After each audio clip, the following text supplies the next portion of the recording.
الحمد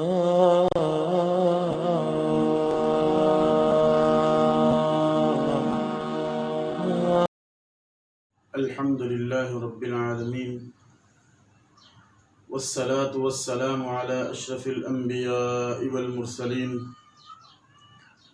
أما بعد قال الله تبارك وتعالى في القرآن المجيد والفرقان الحميد بسم الله الرحمن الرحيم إن الذين قالوا ربنا الله ثم استقاموا تتنزل عليهم الملائكة ألا تخافوا ولا تحزنوا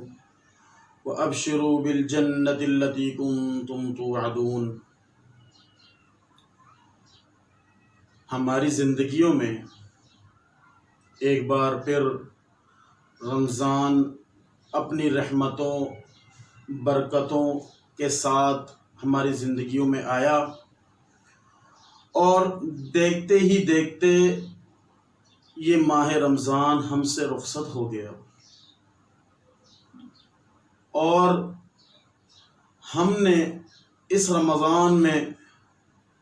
اس قلیل عرصے میں بہت ساری عبادات نیکیاں مسلمان ہر وقت ضائع کیے بغیر اللہ کی عبادت میں مصروف مشغول، دنیا داری میں کم اور اللہ رب العالمین کی عبادت میں زیادہ مصروف نظر آتا تھا، اور مساجد میں بھی معمول سے زیادہ لوگوں کی آمد، لوگوں کا آنا، وہاں بیٹھ کر اللہ رب العالمین کی عبادت کرنا، قرآن مجید کی تلاوت کرنا، اس پورے رمضان میں غیر معمولی زندگیاں بدلتے نظر آئیں کہ لوگ کس قدر اللہ رب العالمین کی عبادت میں مشغول تھے۔ لیکن ہم نے اتنی ساری نیکیاں تو کما لی، لیکن اس نیکی کو سنبھال کر رکھنا، اس کو بچا کر رکھنا انتہائی مشکل کام ہے۔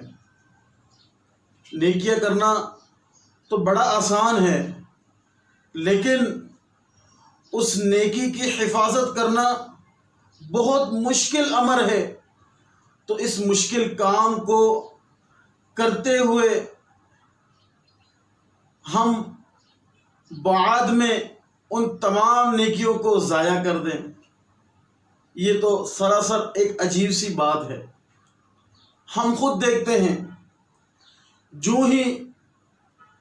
رمضان کے 30 یا 29 روزے پورے ہوئے، انسان ایسے نظر آتا ہے جیسے کبھی اس کا تعلق مسجد کے ساتھ رہا ہی نہ ہو، کبھی مسجد کی طرف آیا ہی نہ ہو۔ اس انداز میں وہ دنیا کے سارے امور میں مشغول رہتا ہے، وہ اللہ رب العالمین سے غافل ہو جاتا ہے، وہ اللہ رب العالمین کو بھول جاتا ہے۔ تو ایسی عبادات کا کیا فائدہ جو انسان محنت کرے، مشقت کرے، رمضان کے مہینے میں رات کی تاریکیوں میں اللہ رب العالمین کی عبادت میں مشغول رہا، تکالیف اٹھائیں، بہت ساری مصیبتوں میں اللہ رب العالمین کے عبادات میں مشغول رہا، لیکن پھر بھی وہ رمضان ختم ہوتے ہی اپنی ساری نیکیوں کو برباد کر دیتا ہے۔ تو ہم سوچیں، خود فکر کریں، تدبر کریں کہ کہیں ہم ان لوگوں میں شامل تو نہیں ہیں، ان لوگوں میں ہمارا شمار تو نہیں ہوگا کہ ہم ساری رات اللہ رب العالمین کی عبادت میں مشغول رہے ماہ رمضان کے اندر، اور ماہ رمضان جیسے ہی ہم سے رخصت ہو گیا تو ہم اپنی اسی روٹین میں دوبارہ آ گئے۔ تو کہیں ایسا نہ ہو کہ یہ رمضان اب تو گزر چکا، نیکیاں ہم نے کر لیں،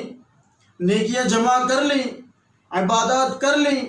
اللہ رب العالمین کو راضی تو کرنے کی کوشش کر لیں، پھر ہم کہیں ایسا نہ ہو کہ یہ نیکیاں ہم برباد کر بیٹھیں۔ تو پھر ہم خود سوچیں کہ اس طرح کی عبادات ہم نے کی ہیں کہ ہم نے اپنی بخشش کروا لی اللہ رب العالمین سے، اپنے آپ کو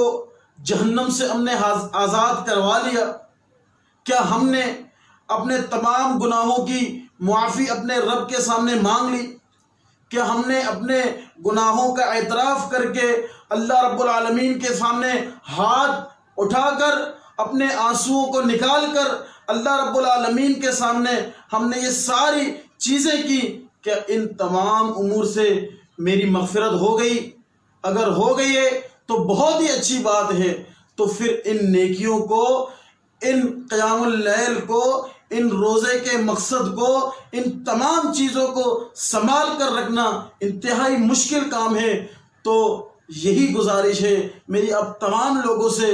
کہ اپنی نیکیوں کو سنبھال کر رکھیں، ان کی حفاظت کریں، کہیں ایسا نہ ہو کہ ہم بھی ان لوگوں میں شامل ہو جائیں جو اپنی نیکیوں کو برباد کرنے والے تھے۔ اللہ رب العالمین سے دعا ہے کہ اللہ رب العالمین ہمیں صحیح معنوں میں قرآن و سنت پر عمل کرنے کی توفیق عطا فرمائے۔ اقول قولی ھذا استغفر اللہ لی ولکم ولسائر المسلمین اجمعین برحمتک یا ارحم الراحمین۔